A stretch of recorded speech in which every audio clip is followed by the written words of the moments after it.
नमस्कार दोस्तों, आप सभी को फिर से एक नए वीडियो पर स्वागत है। तो दोस्तों, आज की इस वीडियो उन लोगों के लिए है जो कि उनका शत्रु से बिल्कुल संपूर्ण रूप से हार चुके हैं। वो चाहे बाहुबल से हो या फिर धन बल से हो, और उनका जो शत्रु है वो कई गुना शक्तिशाली उनके मुकाबले बहुत ज़्यादा है। और वो है चाहे तो धन के बल में हो या फिर बाहु के बल में हो। और उन आप जो है उन आपका शत्रु को हराने के लिए जितने बार कोशिश कर रहे हैं वो सारे विफल हो जा रहा है, और आपका जो मनोबल है वो धीरे धीरे टूटता जा रहा है, और आपका जो शत्रु है वो कई तरह के से आप जितने भी प्रयास करते हो आप उसको नहीं हरा पाते हो। तो इसलिए ये जो वीडियो में अगर आप उसको सही तरीके से जो क्रिया मैं आपको बताने जा रहा हूँ, अगर वो क्रिया को आप वो संपूर्ण रूप से आपका संपूर्ण इच्छा से, संपूर्ण निष्ठा से आप खुद को लीन करके और आपका खुद को उच्चार करके सही तरह से अगर आप इस क्रिया को करते हो, तो आपके जीवन में जितने भी सारे जो शत्रु है वो चाहे आपके बचपन से होकर आज तक जितने भी सारे शत्रु है वो उनका सारे सर्वनाश हो जाएगा। और जो शत्रु आपका अभी तक है उनमें से कुछ आपका मित्र बन जाएंगे, और जो शत्रु आपका मित्र नहीं बन पाएंगे उसका धीरे धीरे सर्वनाश शुरू हो जाएगा, और वो भिखारी और कंगाल के रूप में आ जाएंगे, और वो दर बदर भटकते रहेंगे और उनको खाने के लिए भी कुछ नहीं मिलेगा। तो इसलिए आपको ये जो क्रिया है वो कैसे करना है और इसका जो विधि है वो कैसे करके आपका सारे जो शत्रु है उनको हरा सकते हो, आज सारी जानकारी मैं इस वीडियो में आपको देने वाला हूँ। तो इसलिए वीडियो को ध्यान से देखना और अंत तक देखना। वीडियो को कहाँ पर भी स्किप मत करना। अगर आप वीडियो स्किप कर लेते हो तो आप कुछ भी समझ नहीं पाओगे, जिससे कि तुम नहीं जान पाओगे कि ये जो क्रिया वो कैसे काम करता है और आप इसको कैसे कर सकते हो, जिससे कि मदद से आप आपका जो सारे शत्रु है वो उसको आप हरा सकते हो। तो चलिए जान लेते हैं ये जो क्रिया है वो क्या है और इसको आप कैसे कर सकते हो। तो क्रिया शुरू करने से पहले मैं आपको एक चीज़ बता देता हूँ, जो सारे नए व्यूअर्स हमारे चैनल पर नए आए हैं तो कृपया हमारे चैनल को सब्सक्राइब करके जो बेल वाला आइकन है उसको दबाकर ऑल पर सेट कर दीजिए, जिससे कि मदद से हमारा आने वाले वीडियो आपके पास जल्दी शीघ्र पहुंच जाएगी और आप भी कोई वीडियो से ना चुके और जो सारे वीडियो का लाभ आप उठा सकते हो। तो चलिए जान लेते हैं पहले जो बात है वो आपका कितने टाइप का शत्रु होते हैं। तो पहले एक प्रकार के शत्रु होते हैं जो कि आपका जो अगर आप कहीं एक का क्षेत्र पर ज़्यादा तरक्की कर लेते हो, वो चाहे ऑफिस में हो या फिर बिजनेस में हो, अगर आप कहीं क्षेत्र में आप अगर बहुत ज़्यादा तरक्की कर लेते हो तो बहुत सारे ऐसे लोग हैं जो कि आपको देखकर ईर्ष्या करते हैं, आपका तरक्की उनसे नहीं देखा जा रहा और वो धीरे धीरे आपके विरोधी बन जाएंगे और आपका शत्रु बन जाएंगे। ये गया एक प्रकार के शत्रु। दूसरा प्रकार के शत्रु है जो कि आपके पहचान में बहुत ज़्यादा होते हैं, आपके रिश्तेदारों में बहुत ज़्यादा होते हैं। वो ऐसे टाइप के होते हैं कि आपका जो सारे धन संपत्ति है, अगर आपका धन संपत्ति काफ़ी बहुत ज़्यादा है तो उसको कैसे हड़प जा सकता है। आपके घर में जो स्त्री लड़कियां हैं उनको ऊपर वो खराब नज़र डालते हैं। आपका जो नामो निशान है, आपका जो रेस्पेक्ट है सोशल में, वो उनको मिट्टी में मिलाने के लिए चाहते हैं। ऐसे कई तरह के शत्रु होते हैं जिनको आप चिढ़ गए हैं और उनको हराना चाहते हो। तो इसलिए ये वीडियो में आपको सारे माध्यम मिल जाएंगे उनको हराने के लिए। तो चलिए जान लेते हैं कि ये क्रिया करने के लिए आपको कौन कौन चीज़ की ज़रूरत होगी, यानी कि किस किस चीज़ों की ज़रूरत होगी जो कि ये क्रिया करने के लिए। तो पहले बात, आपको एक सफ़ेद कागज़ ले आना है जो कि प्लेन कागज़ होगा। वहाँ पर उसी कागज़ पर कोई भी लाइन नहीं खींची जा होगी। आपको एक सफ़ेद कागज़ ले लेना है। उसके बाद आपको 5 काली मिर्च, आपको ध्यान से सुन लीजिए, आपको एक सफ़ेद पेपर ले लेना है, 5 काली मिर्च ले लेना है और एक पेन की जो काली स्याही, यानी कि काली स्याही वाला जो पेन है उसको आपको ले लेना है। तो ये जो 3 और एक चीज़ ले लेना है वो है एक सिंदूर, थोड़ा सा सिंदूर आपको ले लेना है। ये 4 चीज़ को आपको कहीं से जुगाड़ करना है और एक बबूल का जो पेड़ है उसको आपको संधान करके रखना है। ये 5 चीज़ आपको अवश्य चाहिए एक क्रिया को करने के लिए। पहले जो है एक सफ़ेद पेपर, दूसरा जो है थोड़ा सा सिंदूर, तीसरा जो है एक काली स्याही वाला एक पेन, चौथा जो है वो है 5 काली मिर्च और छठा जो है वो है एक कांटे वाला बबूल का पेड़।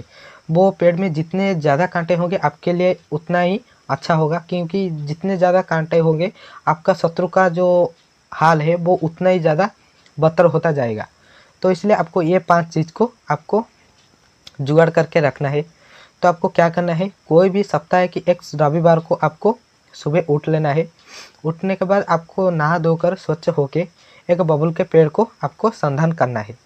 उसके करने के बाद आपको क्या करना है कि ये जो क्रिया को आप रविवार के शाम को कर सकते हो या फिर रविवार के दोपहर के बाद आप कर सकते हो। तो इसलिए आपको एक रविवार को पसंद कर लेना है, शाम के समय या फिर दोपहर के बाद आपको क्या करना है, उस सादा पेपर जो आप कल लेकर आए थे उसको रख लेना है। रखने के बाद उसी जो काली स्याही वाला जो पेन है आप लेकर आए थे, उसी सादा पेपर के ऊपर आपको लिख लेना है शत्रु या फिर विरोधी। अगर आपका शत्रु का परिमाण बहुत ज़्यादा है तो आपको शत्रु या फिर विरोधी लिखना है। अगर आप कोई पर्टिकुलर शत्रु को उसका सर्वनाश करने के लिए चाहते हो, उसको हराने के लिए चाहते हो, तो उसलिए आपको उसी शत्रु का नाम लिख लेना है। अगर आपका शत्रु एक है तो उसका नाम लिखना है। अगर आपका शत्रु का परिमाण जो है वो बहुत ज़्यादा है और बहुत ज़्यादा शत्रु आपके पास है, तो इसलिए आपको सिर्फ शत्रु या फिर विरोधी लिखना है। लिखने के बाद आपको क्या करना है, जो 5 काली मिर्च आप लेकर आए थे उसी शत्रु या फिर उसी जो लिखा रहता आपका जो कागज़ में आप लिख कर रखे थे उस पर आपको 5 काली मिर्च रख लेना है और थोड़ा सा सिंदूर उस पर चढ़ा देना है। आपको ये जो काम आपको अच्छी तरीके से करना है और ध्यान में रख लीजिए, उसी काम करते समय आपका मन और आपका जो सारे ध्यान उसी काम पर ही होना चाहिए और कोई दूसरे तरह से आपका जो मन और ध्यान है वो नहीं जाना चाहिए। आपका जो सारे निष्ठा, आपका सारे मन और ध्यान आपको उसी कार्य पर ही लगा देना है। तभी जाकर आपका ये जो कार्य है वो संपूर्ण रूप से सफल होगा और आपका शत्रु को जो हाल आप करने चाहते हो वो हो जाएगा। तो ऐसे ही करके आपको पहले सफ़ेद पेपर पर उस शत्रु का नाम लिखकर काली स्याही पेन से 5 काली मिर्च रखकर थोड़ा सा सिंदूर छिड़क लेना है।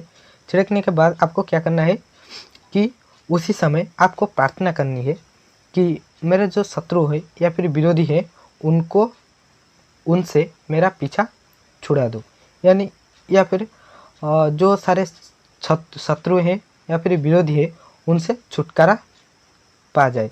ऐसे ही करके आपको प्रार्थना करनी है। प्रार्थना करने के बाद आपको क्या करना है, वो जो कागज़ पर आप ये कार्य करते हैं उस कागज़ का एक पुड़िया बना लेना है। आपको ध्यान में रखना चाहिए कि पुड़िया बनाते समय आपका जो 5 काली मिर्च आप उसी पर रखे थे, एक भी काली मिर्च इधर उधर ना हो या फिर कहीं पर भी ना गिरा हो, टोटल 5 को 5 ही रहना चाहिए। उसी जो पुड़िया को आपको लेकर जो बबूल का पेड़ को आप संधान करके आए थे, ढूंढ के आए थे, उसी का नीचे आपको गाड़ देना है। यानी कि एक गड्ढा खोदकर उसी पुड़िया को वहाँ पर रख के उसको आपको मिट्टी डालकर उसको आपको गाड़ देना है। गाड़ने के बाद आपको क्या करना है, उसी समय आपको वो जो पुड़िया आप गाड़ कर आए थे जिस जगह पर, उसी वक्त आपको गाड़ने के बाद वहाँ पर आपको 3 बार थूकना है। आपको 3 बार थूकने के बाद आपको वापस चले घर को और दोबारा आपको पीछे मुड़कर ना दिखना है। जब आप ये क्रिया ख़त्म करके आप घर के तरफ लौट रहे हो, आपको पीछे मुड़कर उस जगह पर नहीं देखना है। तो आपको घर को आकर हाथ मुँह धोकर स्वच्छ हो गए, होने के बाद ये जो क्रिया है वो संपूर्ण रूप से सफल हो गया है। आपका ये जो कार्य आप करके गए थे उसका 7 दिन के बाद आप खुद ही देखना कि आपका ज़िंदगी में जितने भी सारे शत्रु हैं उनका जो हाल है वो क्या होता है। क्योंकि ये जो कार्य है उसको जिन लोगों भी करना है उनका सारे सफल हो चुका है और उनका जो सारे शत्रु हैं वो मित्र बन चुके हैं और जो सारे मित्र नहीं बन पाए हैं उनका सर्वनाश हो गया है और वो सारे कंगाल हो चुके हैं, भिखारी हो चुके हैं, इधर उधर के भूल रहे हैं। तो इसलिए आप आपका खुद आँखों के ही देखना कि ये कार्य करके 7 दिन के बाद आपका जो सारे शत्रुओं का हाल क्या होता है। तो अगर ये जो क्रिया है आपको कहाँ पर भी डाउट है और आप नहीं समझ पा रहे हो तो कृपया कमेंट बॉक्स में लिखना, उसका आंसर उसके नीचे आपको मिल जाएगा। अगर ये वीडियो आपको अच्छी लगी तो वीडियो को लाइक करना, आपका दोस्तों के माल में इसको शेयर करना और चैनल पर नया तो चैनल को सब्सक्राइब करके बाजू वाले बेल आइकन को प्रेस करके ऑल पे सेट कर देना। तो दोस्तों मिलते हैं अगले से एक वीडियो में, तब तक सर्वे भवन्तु सुखिनः, सर्वे सन्तु निरामया, सर्वे भद्राणि पश्यन्तु, माँ कश्चित् दुःखभाग् भवेत्। नमस्कार।